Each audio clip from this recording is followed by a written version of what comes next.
జరుగుతున్న కుట్ర. ఒక రకంగా ఇలాంటి ఉద్యమాలకు కానీ లేదంటే సిపిజికి కానీ ఐఎన్డిఏ కూటమి పరోక్ష మద్దతు ఇస్తుందా? ప్రత్యక్ష మద్దతు ఇస్తుంది.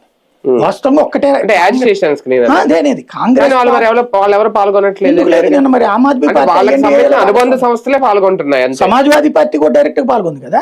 నిన్న సమాజ్వాదీ పార్టీ వాళ్ళు పాల్గొన్నారు. అనుబంధంగా ఉన్న విద్యార్థి సంఘాలకు సంబంధించి డైరెక్ట్ గా టింకు యాదవ్ పాల్గొంది కదా, ములాయం సింగ్ భారీ పాల్గొంది కదా.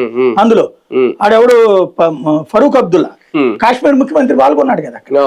కాకపోతే డైరెక్ట్ గా రారు వీళ్ళు, స్టేజీ దగ్గర వీళ్ళు ఉంటారు, మిగతా మీరు అందరు పోయి కొట్టుకుంటారు అంటారు. డైరెక్ట్ గా పాల్గొన్నాను నేను. ఆమ్ ఆద్మీ పార్టీ నేను చెప్పింది అదే. సీఎం గా చేసిన అమ్మాయి అతిషి తను కూడా పార్టిసిపేట్ చేసింది కదా ప్రత్యక్షంగా. ఆమ్ ఆద్మీ పార్టీ ఎంపీలు పార్టిసిపేట్ చేశారు అందులో నిన్న. కాబట్టి వాళ్ళు డైరెక్ట్ గా పాల్గొన్నారు నిన్న. ఇప్పుడు జరుగుతున్నదల్లా ఓపెన్. మెయిన్ ఏంటి అంటే రాబోయేటటువంటి ఎన్నికల కోసం అన్రెస్ట్ క్రియేట్ చేయడం. ప్రత్యక్షంగా ఇదిగో నేను ఈ పథకాలు ఇస్తాను. ఇప్పుడు ఆమ్ ఆద్మీ పార్టీ క్రిందసారి పంజాబ్ దగ్గర ఎట్లాంటి గొడవలే సృష్టించి గెలిచింది, అధికారంలోకి వచ్చి. ఈ 5 ఏళ్లలో వాటిని సాటిస్ఫై చేయాల. మొన్న వచ్చినటువంటి సర్వేల ప్రకారం ఈ దఫా ఓడిపోతుంది. ఢిల్లీలో ఓడిపోయింది, రేపు అక్కడ కూడా ఓడిపోతుంది.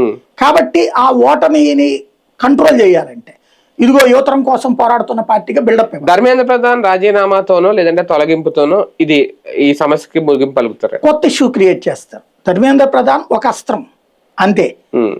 అనేది ఒక అస్త్రం అంటే ఇదని కాదు. ఇప్పుడు నాకు తెలిసి కాంగ్రెస్ గవర్నమెంట్ ఉన్నప్పుడు 70-80 లీకులు అయినాయి. అట్లాగే ఇప్పుడు లీకులు అవుతుంటాయి. లీక్ అయినప్పుడు లీకులకి రీజన్ ఏంటి? వాస్తవంగా నిజంగా